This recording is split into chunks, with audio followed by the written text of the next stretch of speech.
Welcome to our February edition of Super Scoops. Today is going to be something a little more different than usual. It's more of a serious subject that we think that it's very important to communicate out to our parents and to our community. Today we have very special guests with us.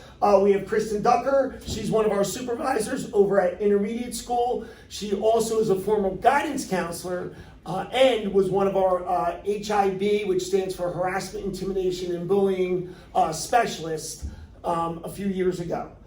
We have Mr. Ytreboe here. He is our Director of Personnel. He is also our HIB coordinator for the district. And then to the left of me, we have Tiffany Eberle. She is the building principal at the McKinley Avenue School, and she is here today as well, joining us. So first and foremost, thank you for being with us. We know that there's some important topics we'd like to discuss, and what they are here today is HIB. What does that stand for? Harassment, Intimidation, and Bullying. We want to educate our parents and our public what that means. The next thing we want to talk about is code of conduct. What does code of conduct mean? What are our measures we put in place? How do you determine an HIB versus a conflict? How do we do that? We're going to explain that today. And the last thing I want to talk about is school threats. Very important at home, which I'll touch on that first. We're asking you parents to please help us by talking to your children at home the importance of not joking around. And 9 times out of 10, students are joking around. They're kindergarten students, they're first grade students, 2nd, 3rd, 4th, all the way up to 6th grade. They're younger students, we understand that, but in this day and age, we have to take threats very seriously. And I know a lot of times through our experiences here in the district, students will joke around. They'll say things like, I want to kill somebody, or I have a bomb, or there's going to be a bomb today, or I'm going to hurt somebody, or I'm going to bring a knife in, or a gun in, whatever it may be. 9 times out of 10, they're joking, but here in our district, we take it very, very seriously. And that's some of the things we want to talk about. So at home, please talk to your children, parents, on the importance of not joking around, because in this day and age, we have to be very careful, and we will take every matter seriously. So please help us talk to your children about not joking around or talking about those things, as it will help us tremendously here in our school district. So that being said, let's move on now. I'm going to introduce Dave Ytreboe. Again, he's going to talk about HIB and the definition and give us some examples as well. So without further ado, Mr. Ytreboe. All right, well, first of all, I want to thank Mr. Chidiac for having me on Super Scoops. I was on earlier this year, and I've been waiting to get back to the ice cream, so so thank you for this opportunity. In the education world, we use a lot of acronyms. We say HIB. To someone outside of our world, that might confuse them. It stands for Harassment, Intimidation, and Bullying. This was a law from 2011 that we've instituted in the state of New Jersey, and it really makes sure that we are putting supports in place for our students who are targets of harassment, intimidation, and bullying. So as districts, obviously we've had public school districts in New Jersey for quite some time. We've always had code of conduct, so we've always addressed misbehaviors. But since 2011, the priority was to, besides just addressing misbehaviors, we wanted to obviously provide supports for any student that was a target of harassment, intimidation, and bullying. So as Mr. Chidiac mentioned, we do have anti-bullying specialists in our school district. Mrs. Ducker was one at intermediate for quite some time, and they are traditionally our school counselors. They are our advocates for our students, and they're the ones who will investigate. And then we have a district anti-bullying coordinator, which is my current position. So a lot of times when we speak with parents, there's some confusion about, well, what is a HIB or harassment, intimidation, and bullying? A lot of times we think of the word bullying and it refers to classical bullying. We can all, as adults, probably think of being children and being in some sort of, having some sort of issue with a classmate, through our elementary years, even up into our high school years. It happens, right? As humans, we have interactions, and sometimes these interactions don't go well all the time, and sometimes there's social missteps. So what happens is when we think of bullying, we think of that classical definition of someone being picked on persistently, and someone that is usually someone that's bigger, picking on someone that's smaller, and then obviously harm is being done. So New Jersey has a different definition, and I just want to kind of explain that just so so you have an understanding. And please know that all this information is on our district website. It's on every school webpage as well, and so is my information linking to these important documents. But New Jersey sees harassment, intimidation, or bullying as any gesture. It could be written, it could be spoken, it could be physical, it could be even something that is digital. So please, if your students are on social media, they're using Snapchat. What are some of the other ones? I have a 7th grader, so I should know these. TikTok, you know, yeah. So if they have any Instagram, if they have any of those, and they're being mean to each other on that, that could be a problem. And it can happen just once. You know, a lot of times with the classical bullying definition, we see it as being something persistent. It could just happen once, and then that obviously could potentially fit this New Jersey definition. Also, it has to be a distinguished characteristic. A lot of times we say, okay, well, distinguishing characteristic could be race, it could be gender.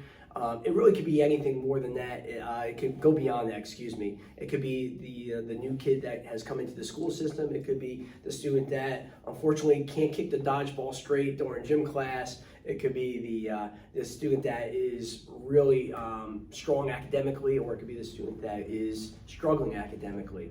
It has even been the student that maybe has been excused from school because he had lice and was no longer able to come to school for a few days, and obviously going through the treatments, and when he came back, students were making fun of him. So those are all examples of what that distinguishing characteristic has to be.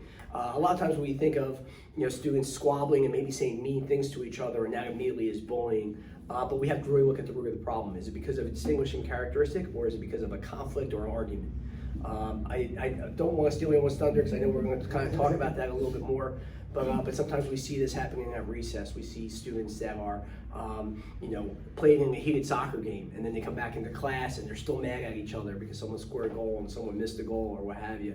And sometimes that causes name calling. That doesn't necessarily mean that there's a distinguishing characteristic there. It looks like that would be more conflictual. Obviously, it has to take place on school property. However, one of the new things with the definition is that it could take place after school.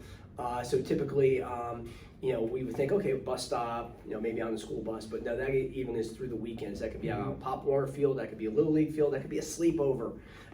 If there's any, thing that meets this definition, any actions that are seen as being harassing, intimidating, or bullying in that venue, as long as it's within 2 students within our school, it would fall under this definition. And then there has to be substantial interference and disruption to the student. So we have to see that the student is harmed. Sometimes students are friends and they say mean things, and they might say things that might be part of this definition, but if there's no substantial disruption, if they come to an agreement where they're okay and they're not, and one's not substantially disrupted or interfered with, at least their education isn't, sometimes it won't meet that definition. Now, that is a lot to share with parents, and that's why we as administrators have to kind of sort through that. We're the ones that would look at the incident, do the investigation, and Mrs. Duncan will talk about that to make sure that it meets the definition.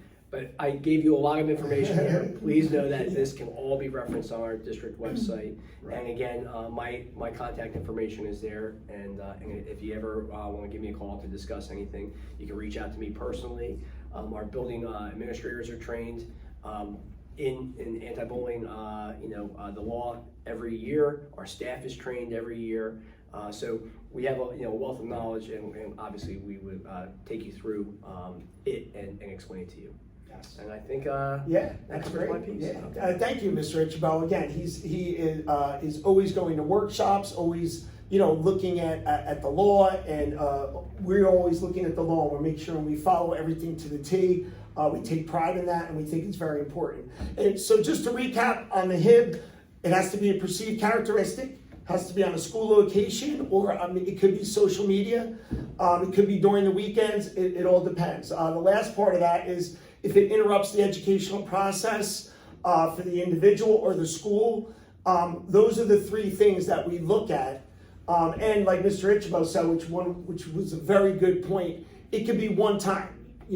A student one time could do this, and unfortunately, it could be deemed as a HIP. It could be founded as that, even if it's one time. It does not have to be consecutive.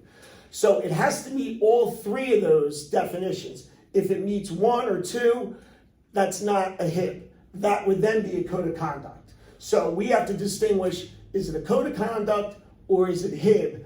And that's where Mrs. Ducker comes in with her experience as a former guidance counselor and an HIV specialist. Now she's in the role as an administrator at an intermediate school. So that being said, I'll let Mrs. Ducker here get into the process of determining whether it's a conflict or a HIB. So Mrs. Ducker, go ahead. Thanks.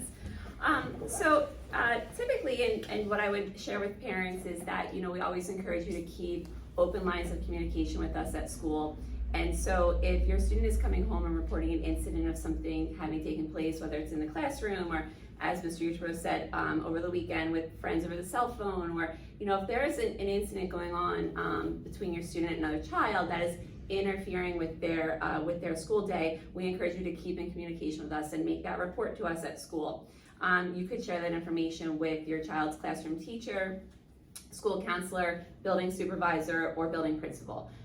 What happens in the HIB investigation process is that when a school staff member is notified of an incident that could be considered bullying, they notify the building principal the day that they receive that report. So if you notify the classroom teacher, they will then share that report with the building principal. What happens is the building principal will look into the incident, to gain an idea of what the context is and what's happening there, and they will determine if or if not it reaches a level of a HIB investigation. If the building principal decides to open the HIB investigation, they will notify those parents of students involved and turn the investigation over to the anti-bullying specialist, which is our school counselor in each building. Our school counselors will then begin with that investigation process. They will meet with the student who's made this report. Lots of times they'll gather a written statement, they'll go through interview questions. They try to be incredibly thorough so that they gain an understanding of what's taken place, who's been involved, who's witnessed it, and what the context is and the dynamics are in that situation. The school counselor has 10 days to complete their investigation, and when they do so at the end of that investigation, they determine if this does meet the criteria that Mr. Ytreboe went through, that would the incident would either meet the definition of HIB or it would not. At that point in time, if the incident is determined to be an incident of bullying, we do put in place remedial measures and consequences. That is designed, specifically the remedial measures are designed to support all students involved in an incident of bullying to ensure that there is not a repeated incident, to ensure that we're providing students with the support they need to continue in that classroom, in that school setting, and have a successful experience in school beyond this incident. We do in each school building also have a school climate team. Our school climate team is run and coordinated by the anti-bullying specialists, the school counselors. The school climate team plays an important role in the incidents of bullying and HIB within a school building. Their main goal is to focus on climate and culture and to implement strategies and themes and activities building-wide in each school to ensure that we're continually making positive improvements to climate and culture. One last thing that the school climate team does is that they do review data surrounding incidents of bullying. So they're trying to identify hot spots or ways that we can greater support our students to prevent future incidents from occurring. And can I just jump in an example? The school climate team has really been instrumental, and I can just we noticed that there were some issues on the bus, so with behaviors, and so what the district has done is we've shortened our bus routes.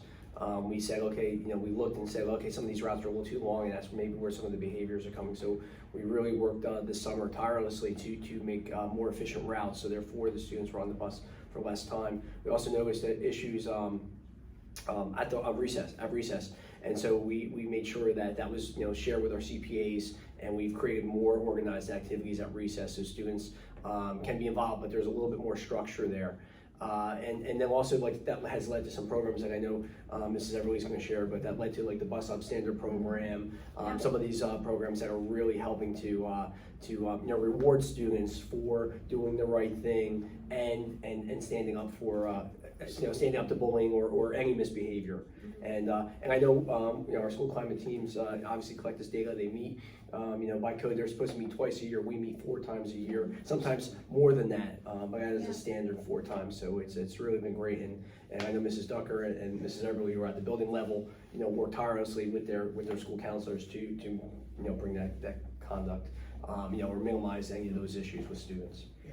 Absolutely. Again, thank you, Mrs. Ducker. That was a wealth of information for our parents, our community. And now I'm just going to shift over to Mrs. Eberle. She's our building principal at McKinley, and I know that she is part of this process as well. And then part of that is the code of conduct. I guess if you want to talk about the code of conduct and Sure. your role in the HIB. Yep. Thank you for having me, Yes, Chidiac. you got it. So I know that, again, you received a wealth of information here, so I'm going to try to kind of hit on everything. So like everybody talked about, the difference between harassment, intimidation, and bullying versus that conflict, and even versus the code of conduct. So just recently, Mr. Meyer, another supervisor at the McKinley building, and myself, we really talked with the students and the staff. We actually read books to them and kind of guided them through how you can, on your own, independently avoid conflict, what is harassment, intimidation, and bullying, and when it comes down to code of conduct too. So we really want the public to know, and the parents and the guardians, that whenever anything is brought to our attention, it might be one of these 3 things, and also coupled with the code of conduct.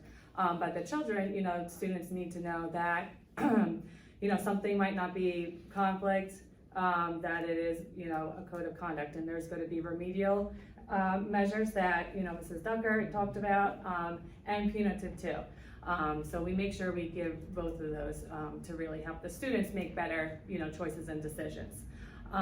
Along with that, I'm going to go over a few things that we do as building administrators to really try to incorporate and implement different initiatives to highlight and promote that positive behavior. Like was discussed, our school climate team assists in these ideas and activities, which does consist of different staff members. So we have our building admin on that committee, we have our school counselors, we have teachers, Stafford PD representative, and we also have our security officers to really try to think about different ideas and initiatives that we can implement. The beginning of the year, we tried something new this year, reward system, which really seems to be working out well. The McKinley school has the Mustang money. So any staff member, including any administrator, has their own Mustang, money bucks to give students caught doing something a little bit over, above and beyond. And then they're rewarded at the end of each month with a little activity too. We also have our safety patrollers that actually just started giving their own little tickets out too. And because I know they're policing the hallways and out to the bus, so they've been doing a really great job with that. So giving them those rewards. Our student of the month, we have a character trait each month that recognizes different, it's a different theme. So we just actually had an assembly to acknowledge those students again for their character that was displayed. We've had different assemblies, again, just really trying to deliver that same message. And then the bus up standards we also talked about. So there has been a lot that we've been trying to do to really promote that behavior and highlight that, and in hopes that other students are seeing that and they want to be part of that too. I know, Mrs. Ducker, you probably have some other things at the intermediate building, or if there's anything else. I think that each one of our school buildings really has their own unique set of programs that they're running to positively promote climate and culture within the building, and that's everywhere. Not just in the classroom, but the cafeteria, the recess fields, the bus. In the hallways. I know even in the lower grades that they're using Project Team, and they have their ticket system. So each building has its own unique set of programs that are designed to be developmentally appropriate for the students, to reinforce the positive character traits that we want them displaying, and to reinforce positive behavior so that we're, it's hopefully contagious. As the students see other kids being rewarded for those great things, they want to as well be included in that. But I think that our climate team is a really powerful resource in, addressing conflicts, bullying, and just really ensuring that we have a positive climate and culture within each school building. Yeah, absolutely. Sorry, and one thing too, one of the things that we're doing this month, I don't know how I can, forget that, is our our gift of kindness, which the McKinley and the intermediate buildings, the classes are going to do, something, special to surprise for the opposite building's classroom. So we just started that, and the students are really excited, doing something different for that, and so that's just another way that we're trying to, incorporate that behavior. Absolutely. I can say district-wide, we have so many positive interventions and initiatives that it's an amazing thing. It's great because the children want to be rewarded, and it's great that in all the school buildings, we do something to that capacity. So kudos to everybody here, our administrators, our staff, and kind of just to recap, to go through everything. So in the beginning, I know I spoke about school threats, and just to hit on that a little bit more, if we do get a potential school threat, a student says something joking around, they're gonna hurt somebody, kill somebody, or bring a gun in, whatever it may be, I just want everybody to know the first thing we do is that we investigate. Our administrators investigate thoroughly, whether it's adults, students, bring everybody in to find out what happens. The next thing is we contact the Stafford police immediately. They're always notified of that. And it's then our administrator's job to look at it. Is it a code of conduct, or does it meet the definition of HIB? And from there, no matter what it is, there's a consequence and there's remedial measures with it. So they're being addressed. So either way, it's being addressed. From there, if it is a threat, we do have our students pass, that's a psychiatric evaluation where they have to go to SOC in order to fit and return back to our district. And we also have to go further, if deemed necessary. We do have psychiatric evaluations where we have professionals that we have the students go with their parents to make sure, again, that their child is fit to return, they're not a danger to themselves or others. And ultimately, if we have to, if that evaluation says something, we want to get that child help. So we go through all of that. And from our administrative standpoint is the psychiatrists, the behaviorists, all the professionals that we have that do this in-depth assessment, that information confidentially gets back to us. And that's when we determine, based off of the professionals, the mental health professionals' recommendation, if that child's fit to return.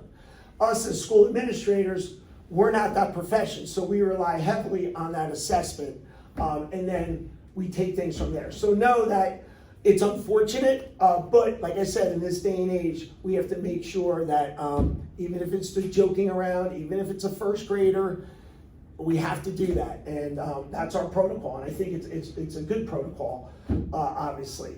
So that's the threat protocol. Just to recap again, on the HIB, we went through that. It has to meet all three of those characteristics, not just one, all three for it to be confirmed that it's a HIB.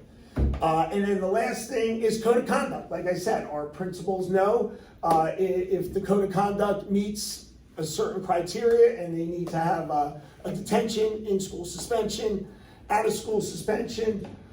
We do that, but most importantly, not just giving a consequence, but a remedial measures, and it could be meeting with the guidance counselor individually, as a group. We follow up with the child at that point too, to just help our children, because we know they're all elementary, they're growing, and our job together as parents, as a community, teachers, staff coming together, our main goal is to build a proud, productive member of society, and work together.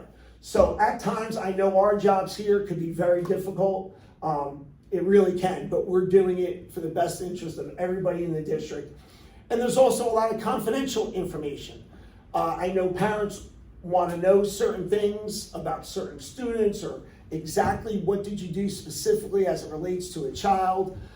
We are bound by confidentiality. We are bound by, we would never, we don't share information with other parents about your child because it's inappropriate. So know that things are being done, but there is a level of confidentiality that unfortunately we can't discuss other children, but we're always available to discuss about your specific child and how we can help them. So I just want to clarify that, again, that's why we're the administrators and that's why we're privy to certain documents. But I could say overall, we have a great rapport with the Stafford Police. They do daily walkthroughs. We have retired safety officers that are retired Stafford PD that are in our buildings, along with all the positive, initiatives that we have, and meeting with parents and communicating, and just sharing all these great things we're doing. We're always a phone call away. You can contact Mr. Ytreboe, Mrs. Eberle, Mrs. Ducker, myself, and we have no problem sitting down and explaining, why we came to a certain determination. Because I know at home it's probably a lot, but we have no problem explaining. And that was our goal here today, is to kind of explain these things and really ask for you as parents to talk to your children about joking around and using these words. Again, could be kill, suicide, I have a gun, I have a weapon, I'm going to hurt somebody. All those things are really important. Please talk to your children, because when we hear those things, we're going to have to act with some of the things that I just mentioned. So does anybody else have anything to share? Maybe I missed on anything? I don't think so. No? I feel like we covered a lot. Yeah, we covered a lot, and I know this was a lot, but again, thank you. This was definitely a more serious topic, but it's our job to touch on those topics when we feel it's necessary. So thank you for all your help, parents. Thank you to our staff, our administrators, and let's get our ice cream together and let's all the ice cream. But we like to end it with a quick cheers, and that's the scoop. Thank you for joining us on our February edition, and as always, please feel free to reach out. Thank you, everybody.